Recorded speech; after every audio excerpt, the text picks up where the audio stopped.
In this video, I'm going to take you through some of the key concepts from my brand new book, Consciouspreneur. If you want to get in on the pre-sale and you want to get an absolutely free course that I used to charge thousands of dollars for, click the link below and get into the Consciouspreneur Academy. All you got to do is give your email. It's completely free. Now, I got so many compliments on my subtitle of my book, which is What to Do When the Hard Work Stops Working, because we've all been there. We keep working hard, we keep investing time and energy and money into things, and it's just not working like it used to, right? So, my story here is there's a number of times this happened, but one of the big ones was when I was a personal trainer, and it was about 2015, 2016. And I was trying to do this new cool thing called going online, becoming an online coach, because it was more scalable, because it was more likely to allow me to make a little bit more money and work a little bit less. And so what I did was I was seeing these coaches that I thought I was as good as or better than. They were going online and they were making tons of money. They were making a few posts on social media, Facebook, this new thing called Instagram at the time, and they were making tons of money. And I thought, I can do that. Why can't I do that? Right. And so I did the scary thing and I invested into some of the best coaches at the time. Business coaching wasn't really a thing then. There was a couple of people doing it, at least from what I knew. And so I invested and I learned about copywriting, and I learned about sales, and I learned about social media, and I learned about marketing and all those things. And when I was implementing the strategies, it wasn't working for me like it was working for the other people, right? I was working hard. I was doing all the right things. Why wasn't it working for me? I just couldn't put the pieces together when it mattered most to actually make it happen and actually make the type of money that I wanted to make. I had a little bit of results here and there, but it just wasn't working. And you may have experienced this, or you may have experienced that, in the past, things were going really well for you and then something changed. And then it kind of kept getting worse and worse and worse and worse until you're like, how did I fall from there to here? Right. This is what happens when the hard work stops working. So, what do we do? The number one thing you need to do when the hard work stops working is stop looking for solutions outside of yourself. You need to turn inward. Everything you need to succeed, everything you need to have everything you've ever wanted is already inside of you.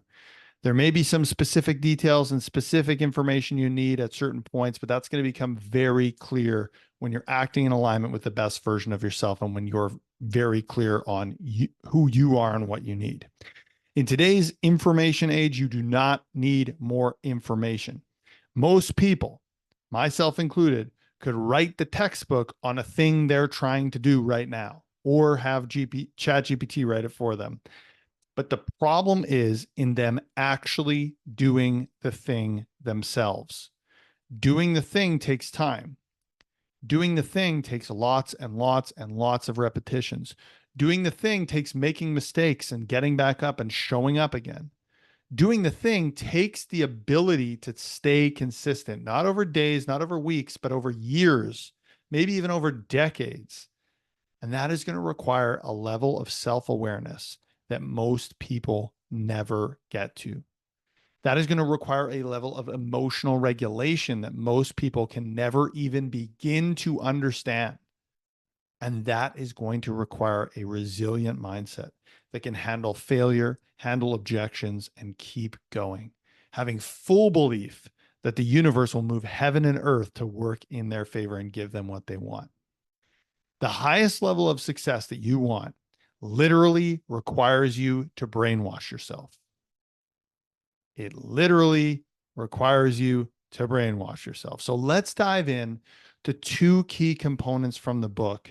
The book is Consciouspreneur, What to Do When the Hard Work Stops Working. And like I said, you can grab the free Consciouspreneur Academy and get on the pre-sale list by clicking the link below. First, you need to become self-aware. So we all have limiting beliefs and subconscious stories, false narratives going on in the back of our mind, in our subconscious brain, that are no longer serving us. So for those of you who don't know, our conscious brain, the one that sets the goals and is logical and does the decision making, that's 2 to 5% of your brain. your subconscious brain, the beliefs you have about yourself, the identity, the way you feel you fit into the world, that's 95 to 98% of your brain. And that is what's moving the chess pieces behind the curtain, no matter what you are doing, no matter how hard you are working. Okay. So we all have some of these limiting beliefs, and these limiting beliefs were created when we were younger, and they were created when we probably didn't have the capacity to handle some of the difficult things that were happening. And again, difficult things and wounds and trauma and all these things, right? These are all subjective. For me, as a straight white kid in 7th grade, the worst thing that could happen to me was being made fun of and being left out of the cool kids group. I am well aware that there are way worse things, unspeakable and unimaginable things that happen to people at that age that did not happen to me. But that doesn't mean that at that time for me that wasn't powerful and meaningful and important. So if you hear the word trauma and you go to exit stage left, like I often do, think about it as wounds. Think about it as stories and as things that hurt you, right? Because it's totally subjective. So these things happen, and our subconscious brain goes, okay, we never want to feel that way again. You don't want to feel that way again. I don't want to feel that way again. So let's put a rule in place. Let's make sure that we never feel that way again. And the big one for me, after the kids made fun of me in 7th grade and didn't allow me into the cool kids group or whatever, I felt left out, was you have to compromise your moral standards and compromise your ethics and do whatever you can, become a chameleon to fit in, right? Make sure you're normal enough to fit in, right? So this was one of those limiting beliefs that served me when I was younger. I became pretty popular. I had lots of friends. I had a good social life, all these things. But when I got to a place where I wanted to have success that most people don't have, when I wanted to be extraordinary and abnormal, trying to fit in no longer served me. Right. But all of these beliefs that we have are often unconscious. We don't know about them. And as Carl Jung says, the godfather of modern psychology, until you make the unconscious conscious, it will direct your life and you will call it fate. Okay. So we need to make the unconscious conscious. So what I want you to think about is, what are some of the inflection points that happen in your life? What are some of the difficult things that happen to you, right? Losing jobs, breakups, parents getting divorced, maybe something worse, maybe some sort of trauma. These types of things affect us, and beliefs get installed in our brains that aren't serving us now, right?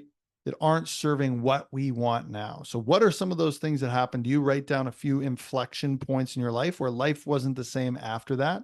And then what did you make that mean about yourself? What did you make that mean about yourself? Right? I made it mean that me as I am is not, I don't fit in. And I made that mean something bad. In fact, it means something really good, but I made that mean something bad. And so the belief was, I have to change who I am to fit in, right? I have to change who I am to fit in. So you can imagine, when I was trying to grow that personal training business online, it was very difficult for me to be seen as me, right? I had a mask on. I was kind of half in terms of sharing content and things like that. It was very difficult, which is why it wasn't working for me, because I had these unconscious limiting beliefs about who I was and how I fit into the world. So, what are those limiting beliefs? And from there, we can go about shifting them. And the best way that I've found to shift your limiting beliefs is through what we call the 4 questions, or the work from Byron Katie.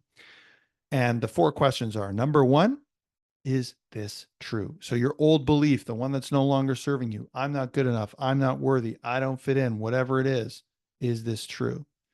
Question number 2, if you answered anything other than no to question 1, is it a fact? Do you know it to be true without a shadow of a doubt? If there's any evidence ever of somebody else or you having busted that belief, then it's not true. And we can both agree that it's a belief, not a fact. Question 3 is, what happens, or more importantly, what doesn't happen when you buy into that belief? Usually a self-fulfilling prophecy. And question 4 is, what could happen if you chose to believe something different? What could happen if you chose to believe something different? Then we can go into what's a new truth that serves me better. And we can start taking inspired actions from that truth. And we can start looking for evidence that that new truth, that new belief is true. So that's number one. That's self-awareness and busting your limiting beliefs. The second thing that you need, the second key component from my book, Consciouspreneur, What to Do When the Hard Work Stops Working, is you need a high level of emotional regulation. And this is something that I absolutely, I had no emotional awareness or regulation. I remember speaking to a psychologist about 5-6 years ago and saying, I feel like there's a door locked in my brain. I don't know what I'm feeling. So she worked through a few things with me. And what I came to over some time and over lots of work was what I call the daily vibe check. And you can do this proactively, or you can do this when you're feeling challenged and frustrated. I use something called feelingswheel.com. And I also use the emotional guidance scale from Abraham Hicks. So question number one is, what am I feeling? So it's 3 questions, 3 minutes. Question one, what am I feeling? I use the feelings wheel and I pick 1 to 3 emotions that I'm feeling in that moment. Question two is, what does this feel like physically? This does 2 things. This gets you out of your head, out of judging yourself for feeling that thing. And this also allows you to recognize and become aware of how your body responds to that feeling. Butterflies in the stomach, tension in the back, maybe some gut issues, right? Whatever it is, maybe if you're feeling really good, it's your chest feels open and light and excited, right? So that's the first 2 questions. What am I feeling? What does this feel like? And the third question, because our emotions and our feelings are a built-in navigational system that none of us are using. Question 3 is, what might this be trying to teach me? If there were a lesson in how I'm feeling right now in the context of my life, what might this be trying to teach me? You can use that anytime you want to become aware of your emotional state and to regulate your emotional state so you can make better, more conscious, and less emotionally irrational decisions. So those are the 2 key components from my book, Consciouspreneur, What to Do When the Hard Work Stops Working. If you're feeling blocked, if you're feeling frustrated, if you just don't know why it isn't working, it's probably because you're looking outward when you need to start looking inward. Take a look inward, see what's going on, see what might be blocking you. And I can guarantee there's something in there that's stopping you, that when you make that shift, everything's going to feel like it turns to gold. I hope this has been helpful. Please like and subscribe, and please jump on the pre-sale list for my book and get a free course. We'll talk to you soon.